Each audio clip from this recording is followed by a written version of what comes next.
Hi, uh, this is Francis Klauskis, and I want to make a video about groupthink, group psychosis, mob mentality.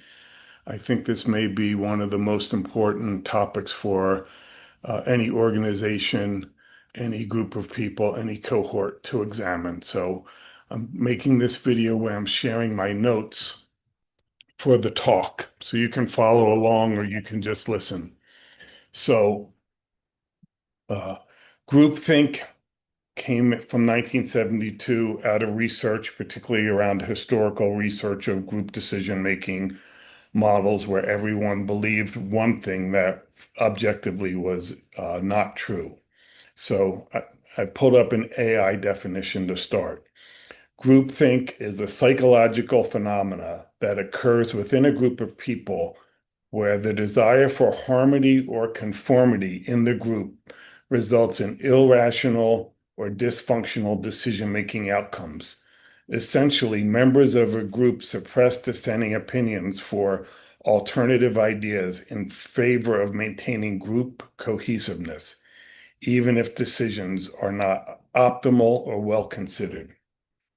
So I think my definition would be opting to engage lazily in consensus as opposed to being open to experiencing ideas of others, uh, a dynamic where there's no critical thinking, just kind of simplified, inaccurate explanations or beliefs. So this idea of groupthink is usually used in smaller groups and in smaller organizations, while the term meta-narrative is often used when we're talking about the larger cultural beliefs. So I'm thinking groupthink, could be debated. Uh, let's say organizations less than 25, which a cohort would be typically. Uh, so I think this may be personal for everyone, right? Families develop narratives, social groups develop narratives, organizations develop narratives, workplaces develop narratives. And I imagine that many of you were scapegoats and had false narratives going on in your family and in other systems you have been a part of, right? And likely you know the deep pain it causes, the dysfunction that it causes. And then I don't want to let us off the hook because likely we have also participated in groupthink where we get a little bit of information and we don't critically examine it. We just take it as truth and we act and behave and believe what may not actually be true in some way. So what happens is basically this phenomena starts when individuals overlook potential problems in the pursuit of a unified narrative, consensus thinking, maybe reduced anxiety from having to deal with the complexity, maybe mental or cognitive or contemplative laziness where they don't want to examine what may be missing. Right, I get this commercial on YouTube from Neil deGrasse Tyson that says the challenge is how do we know enough about a subject to think we're right, but even more about that subject to know that we're wrong. So I think this very well summarizes this idea of groupthink. So what are some characteristics of it? There's an illusion of unanimous thinking. Everyone agrees with this. Uh, this is it's a complete agreement. This is what we all believe. I see this a lot in cohorts and in classes where someone will assume similarities. It's another group dynamic, and they will make a proclamation about the class or a faculty or a book and just assume that everyone agrees with that. Where typically, if there's more than one person, or even one person at different times in their day, may have uh, varying viewpoints. So I think the next point is really important. There's an illusion of morality, right? The group believes that their intentions are the highest caliber and they are acting almost on a spiritual mission, right? So oftentimes people get whipped up to kind of take some form of action to do what they think is morally great without really deeply analyzing what's going on. So this can include uh, ostracizing someone. This can include attacking someone. This can include making a quick decision without looking at all the potential consequences. Right? There's this old analytic adage that mainly around individual clients, but it may fit with groups that there's nothing more dangerous than justified, misdirected beliefs and anger. So often I work primarily with relationships within therapy, whether I'm doing groups or individual, and people can have really strong beliefs about what's going on in a relationship.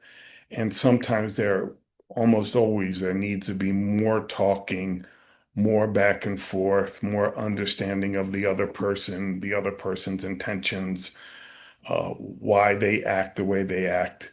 But we can quickly jump to some kind of conclusions and some attribution, some understanding in some way. Another warning sign that a group or cohort is in groupthink is rationalization, right? Any of the potential warning signs are kind of ignored in some way.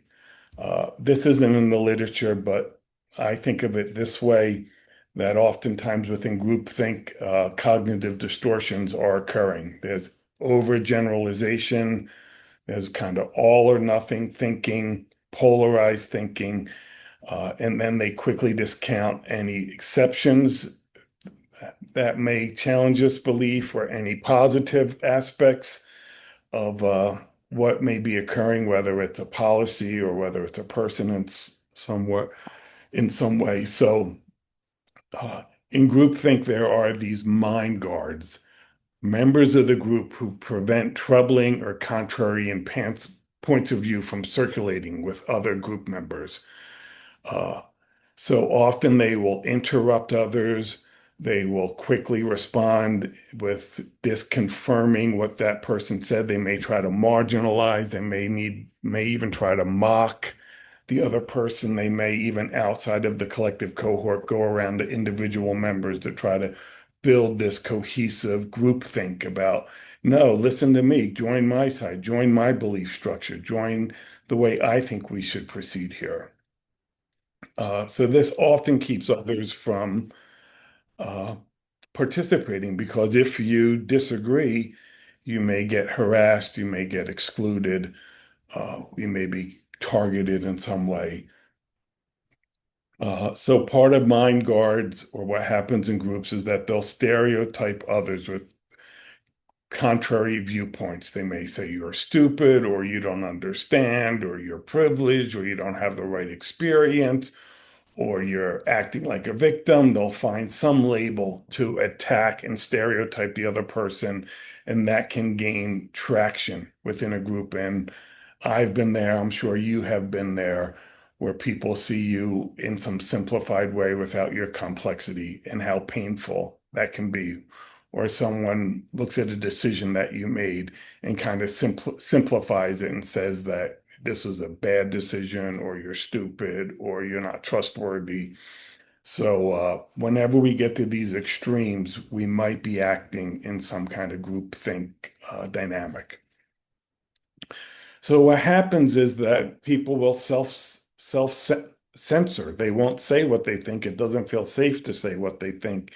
And there will be direct pressure often that if you disagree, that you will somehow be given the message that this is not acceptable, right? And that you are leaving your tribe, you're being disloyal to the tribe, you're being disloyal to the cause, where really you may be trying to understand it better and figure out a better way of action. My son and I are active chess players, and there's an adage in chess is when you find a good move, always look for a better move. So sometimes we can't do that, but I like this as I go through my life, have a pull to act in this way or believe this, can I do more examination, more thinking about it before taking action? So I really want to relate this to contemplative psychotherapy. So here's some ways you can think about it as kind of a manifestation of the three poisons, right? Because there's often an increased sense of safety in the group when everyone agrees, other people or other ideas can be either targeted with the passion of aggression, I like that term, or with the fixation of passion, that this is it. I am clinging to this belief, right? It goes back to the skandhas in some way. And it can also trigger kind of avoidance behavior in people or avoidance behavior in groups, or what social psychology may call the bystander effect, where people just sit back and observe and don't realize they're, even in their silence and inactivity, they are active participants in what is happening. So why might we do this from the three poisons perspective? One concept would be having a fixation or going after something else in the world with our limited views about it that's framed in language and is very relative, can be a way to escape the anguish, I think, of the complex and not wholly satisfying existence of being human beings. This is the core First Noble Truth, kind of the core teaching of the program. And it's something, as we work with clients, we're looking at how do they work with dukkha, right? And is there a way that we can help them work with dukkha? What's constructive? What's not helpful? Do they avoid it, right? Do they cling to it in their misery, in some kind of depressive stance, right? How do they manage suffering? So, uh, simultaneously, when there is groupthink, it may seem like people are trying to find safety, but at the same time, it's dangerous to not act in that way. And if someone's getting targeted or scapegoated, or some false belief or limited belief or partial belief is happening, inevitably, whether conscious inside awareness or outside, others in that group may wonder if they will be the target of such dynamics in the future. So, what I'm drawing on here mainly comes from social psychology research, although you can find this in similar dynamics in anthropological studies of societies. This goes back to obedience to authority, that you just believe what the authority says. So in group psychotherapy, I think this idea is modeled in this idea of incohesion massification. So incohesion is the ability of a group of people or a cohort to tolerate differences, to not being fully in consensus around their experience, their beliefs, their desires. So oftentimes the metaphor that has been used and I really like is this is a group of individual potatoes, individual baked potatoes. And each is different, each is unique, and it may not feel good to be an individual baked potato as opposed to being mashed potatoes, or what is known as massification. In massification, you all come together and you feel oceanic bliss, as Freud would say, and that you're really a part of something and everyone has your back, and you're seeing the truth and you're really morally superior in some way. So when groupthink is happening, there is no individualization. Really, there is no diversity. It's kind of a fantasy of sameness, maybe a fantasy of harmony, and as if view about what's going on and of the other people around you, or what would be known as pseudo community. A group no longer is a collection of individuals, but a mob united and avoiding individual differences, avoiding recognizing diversity, and avoiding recognizing varied experience, right? Those who bring up these ideas often become the targets, and oftentimes people with having dissenting points of view or dissenting experiences or different ways of seeing the world, new perspectives.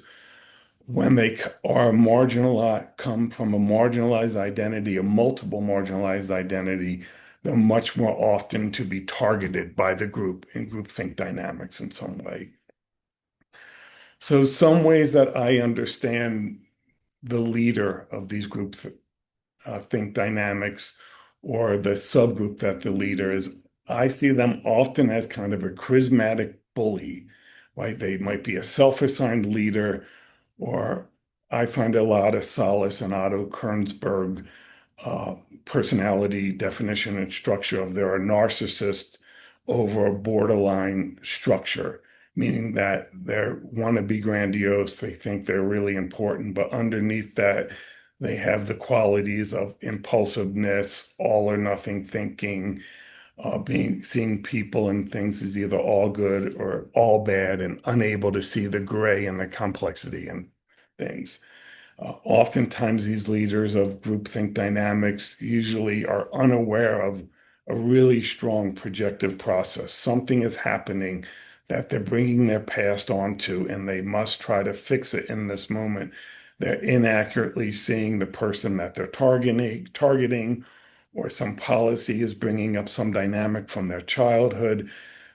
They're trying to prevent, usually, I don't think with bad intentions. Some people are sadistic, but I think they might be acting from old fears.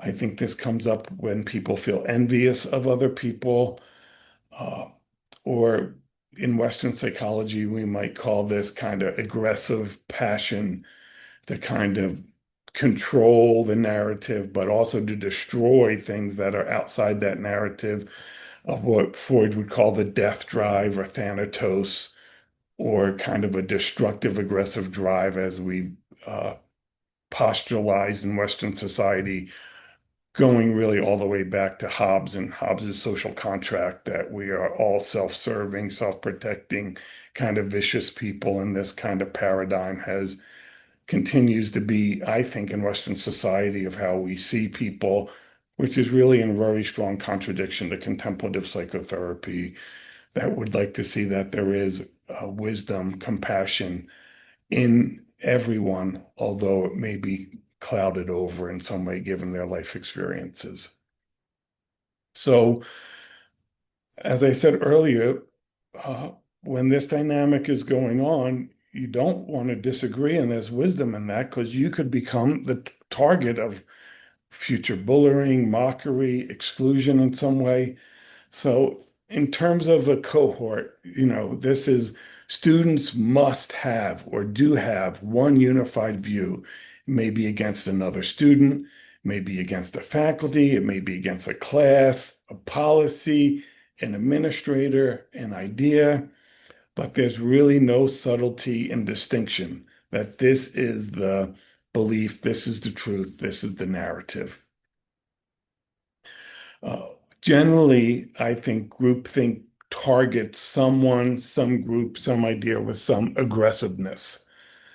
That, the common example is targeting uh, foreigners, and everyone agrees that uh, whether going to war or whether excluding who can come into the country is kind of a unified belief in these little subgroup sections, and they don't listen to and they don't invite in diverse points of view around these things. However, uh, groupthink can also kind of have a quality of kind of grandiosity, in that being part of this group, we are someone who's important, who's wise, our ideas are best, right?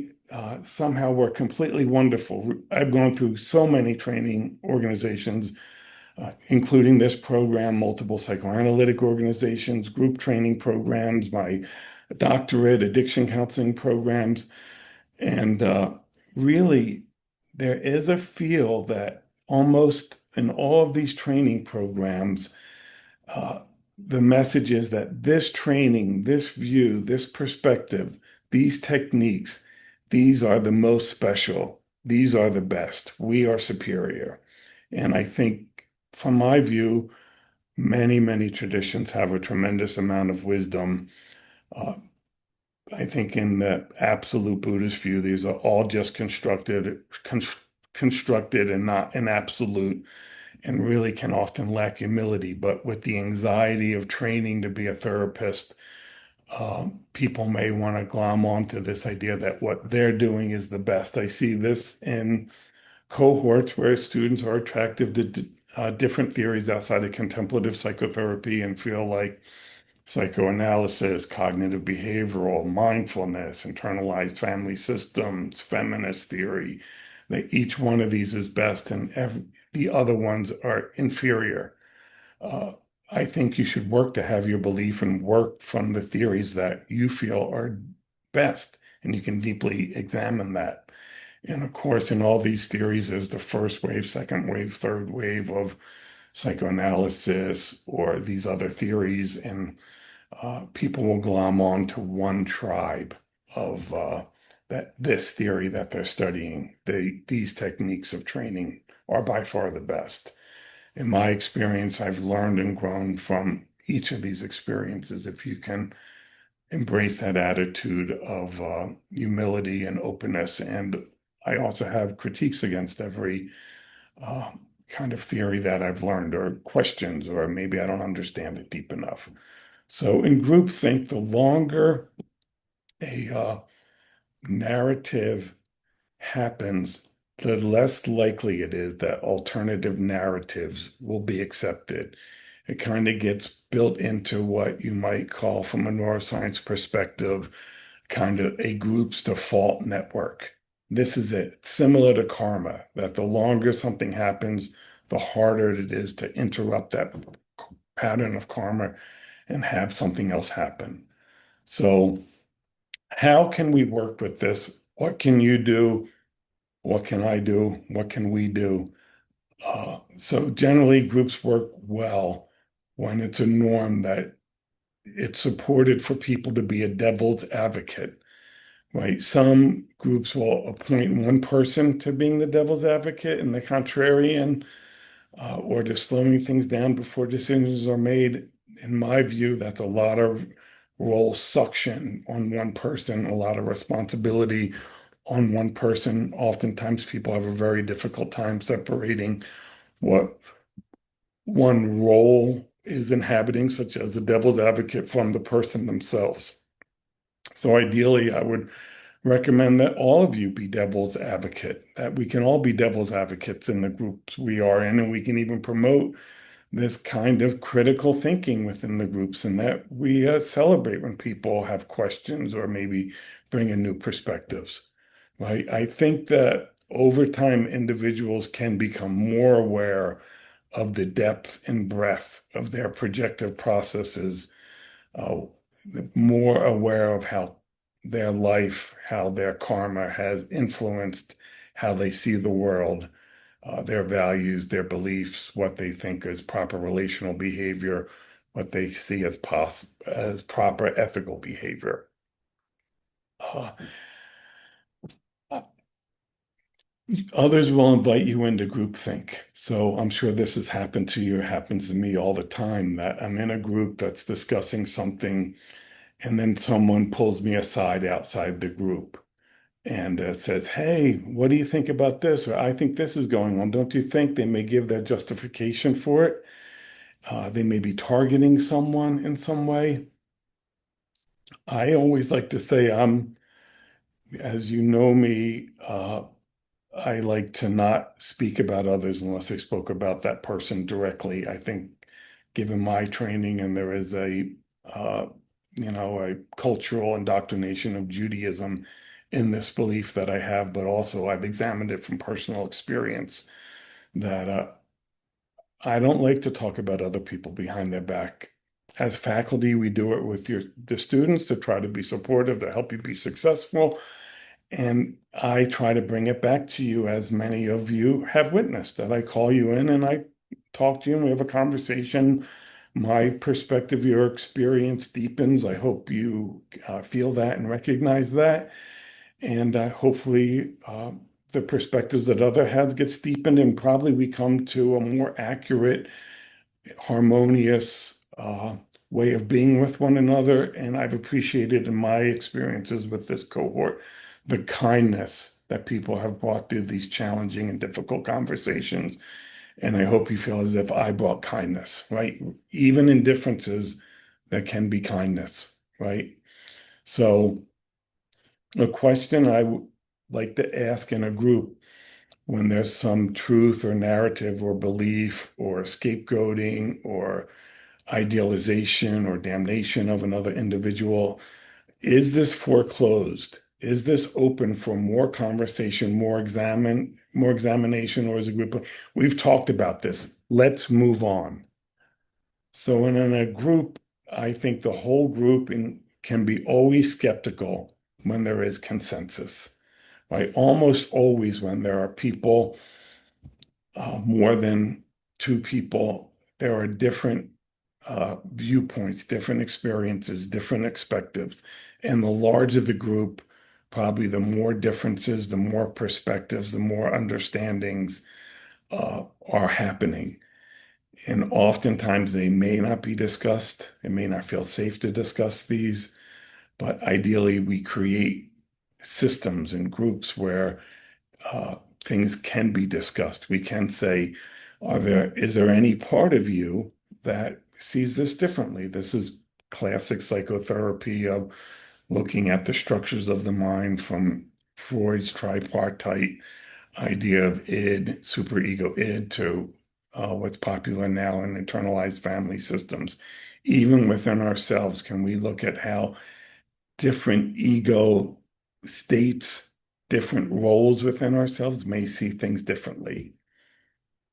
So you should be always looking out for mob dynamics, right? If possible, you should question or speak up against groupthink, right? You can disagree with kindness. You can try to give specific exceptions to this belief system. You can use logic. You can use specific examples. It takes a tremendous amount of courage. Uh, Judge for yourself whether your difference of opinion is worth your effort to do this. Oftentimes, as a silent subgroup in group dynamics, that they may even know who each other are, and you can bring a different point of view and ask if anyone else understands at least, or if anyone else could join you.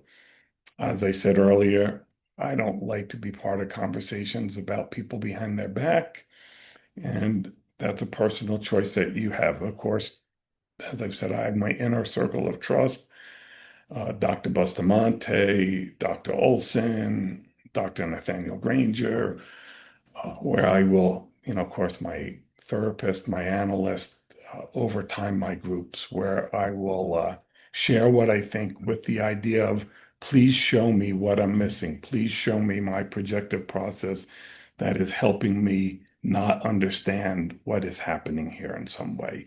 Right? We're always asking, what may I be missing? What may we be missing? Right? This is social justice therapy. I have a whole article about this theory in terms of group supervision, which if you're interested, I can send it to you. I think the book just came out. And you can always be seeking to dig deeper into the complex web of karma. How did the environment, how did people's experience shape what is happening here, right? So the goal is, don't be an automaton, be an individual. By being an individual, although there will be tension, there can be kindness, and most likely there'll be uh, things moving closer to truth and right behavior, right? So you can critically contemplate your beliefs. This is a deep part of this program, right? I find the process of becoming a therapist and the process of going through my own therapy, my own supervision, be very, very humbling that I have this viewpoint, and that really by learning from others, I get expanded, but I also am humbled by what I used to believe may no longer be accurate. So there's the old Buddhist saying, don't believe everything you think, or don't believe what others think. I put in this Laban quote here. I won't read it. You can read it yourself if you'd like. Stop the video. I pulled out this sutra from Buddha, where he talks about the emphasis on contemplating, investigating, critically examining, not falling into blind faith. Uh, and I think generally, Buddha's message encourages people to be active and diligent participants in their own journey and not passive recipients of dogma, right? One must humbly recognize their subjectivity that comes from previous personal and cultural experiences before one can transcend them, right? So I'll share with two quick stories of groupthink that I have experienced in the program. The first was in my cohort. When we got to the third year, when I came into the program, we had quite a few new teachers of some notoriety. We had David Chernikoff, we had Bruce Tift, we had Bob Unger, we had Rita Tift, and we developed this groupthink narrative that we were better trained than the previous cohorts, and the members of our previous cohorts were actually our supervisors in the third year. So there was this grandiose groupthink that I'd like to think it's just not the way I'm oriented. If anything, I think I'm less than is my go-to than more than of others. But there was this groupthink that we're the best. We know better than our teachers. We know better than our supervisors. We had this great training. People at internship were getting into trouble by saying how much more they knew and understood from their site supervisors, and they were not open. They were not humble. Some of them got in trouble for this. Uh, so that's pretty toxic. Maybe you have different points of views, but anyone who's been through this program, anyone who's been working in the field, likely has something to offer you, right? You don't have to believe all their dogma. And I guess the second example of groupthink that happened to me when I first came back to the program after teaching here for 15 years as a professor, I think within the first 10 days of the program, there was a narrative that I came into the program because I come from tremendous wealth and Europa needs the money. And so they had to hire me. And I had no previous clinical experience. I really had no training. I haven't worked as a clinician. I hadn't worked as a supervisor.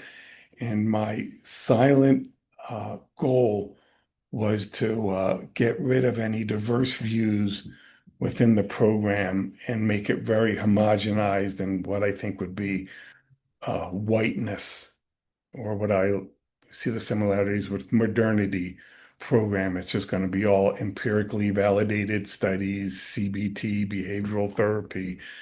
Uh, and This was the narrative that people believe. It was very difficult for me to figure out how to say this isn't true. I sent out my articles, my service. I really thank mainly Orr, who got me through this hard time. So if you become the object of groupthink, I think it is important to have some allyship because it can be very painful, and I'm sure you have experienced this. So let me end with this inquiry prompt that you can take up in community lab class or not.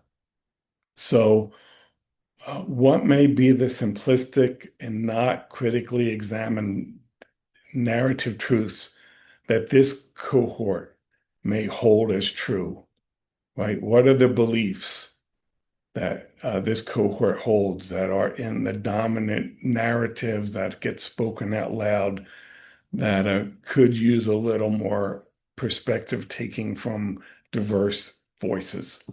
So you're welcome to take that up. Again, the idea of this class in contemplative education is uh, you're looking at uh, what people have said about these dynamics in group from third person canon, and you're examining it through first person inquiry. Does it hold true for you and your experience? And second person in contemplative inquiry, listening to others, does it seem to hold true for them in some way? And this builds a deeper knowledge and embodied wisdom, connects more parts of the brain if we're looking at it from a neuroscience perspective. So